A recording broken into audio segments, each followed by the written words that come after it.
Bago sa saksi, isa pang katawan ang kumpirmadong nakita sa gumuhong gusali sa Angeles, Pampanga ngayong gabi. At ipag-ugnayan na sa lokal na pamahalaan ng Angeles City ang may-ari at contractor ng gusali. Mula sa Angeles City, saksi live si Jamie Santos. Jamie? Pia, wala pa ring tigil ang mga rescue team sa pagsasagawa nga ng search, rescue, retrieval at clearing operation sa ika-4 na araw matapos ngang gumuho ang 9 na palapag na gusali dito nga sa Angeles City, Pampanga. Gumagamit na rin sila ng jackhammer ngayong gabi sa kanilang operasyon para madurog yung malalaking tipak ng semento mula sa gumuhong gusali. Patuloy din nilang pinaghahanap yung mga pinaniniwala ang natrap sa ilalim ng guho.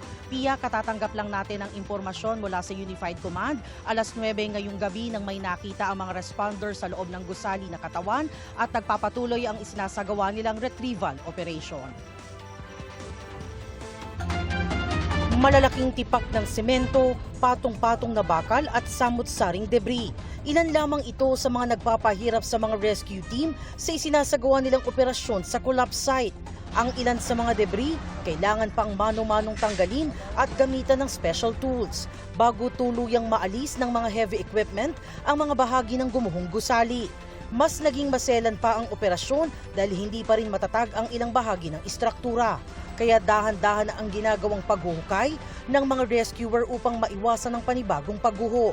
Dahil dito, inabot ng halos 13 oras ang retrieval operation para makuha ang katawan ng isang lalaking biktima na unang natukoy ng K9 dog nitong Miyerkules ng gabi sa Sector 1 o tinatawag na Quadrant 2 ng collapse site. Huwebes ng umaga nang tuluyang ma-recover ang kanyang katawan mula sa ilalim ng guho. Ayon sa mga otoridad, nasa advanced stage of decomposition na ang katawan ng matagpuan ito. Pinoproseso na rin ng SOCO maging ang cellphone na na-recover malapit sa biktima upang makatulong sa pagtukoy sa kanyang pagkakakilanlan. Sa pinakahuling tala ng mga otoridad, 5 na ang kumpirmadong nasawi habang patuloy pa rin hinahanap ang 15 pang nawawala sa insidente. Sinabi ni Angeles City Mayor John Lazatin na matapos ang matagal na paghahanap ng mga otoridad sa may-ari ng gusali at kontraktor, nakipag-ugnayan na raw ito sa kanila. Una sa lahat, ang kaganapang ito ay hindi natin lahat inaasahan at walang may gustong mangyari po ito.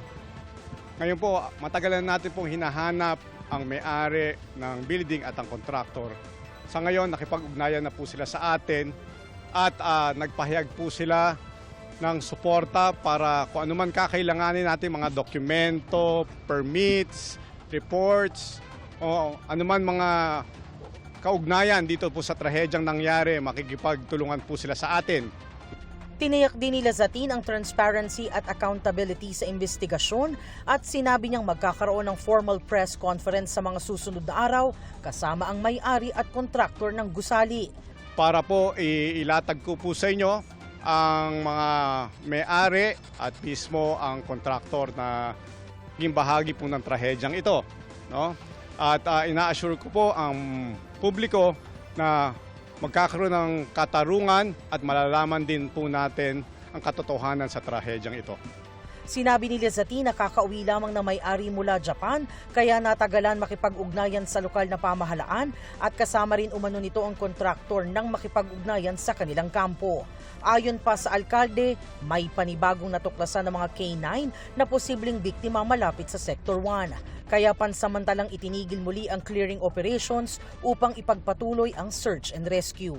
Sa ngayon, meron pong nadidetect kaya baka mag-stop clearing operation tayo para makita po natin o matuntunan po natin ang nakita po yung parang kasi meron po silang naaamoy na panibagong kaya stop operation na naman po at kailangan nilang pasukan ulit at i-search and rescue po yung biktima. Pia, patuloy ang 24/7 operation nga dito sa gumuhong gusali sa kabilaya ng panganib sa mga responders na nagtatrabaho sa gitna ng mga debris at instability nga ng instruktura. Ititigil lamang daw ang operasyon kapag umulan ng malakas at dahil nga tumila na yung ulan dito sa Angeles City, tuloy-tuloy yung isinasagawang retrieval operation matapos nga na may na-detect at nakita na yung mga responders sa gumuhong gusali na katawan at nagpapatuloy nga yung isinasagawang retrieval operation. Mula dito sa Angeles City, Pampanga, ako si Jamie Santos, ang inyong saksi.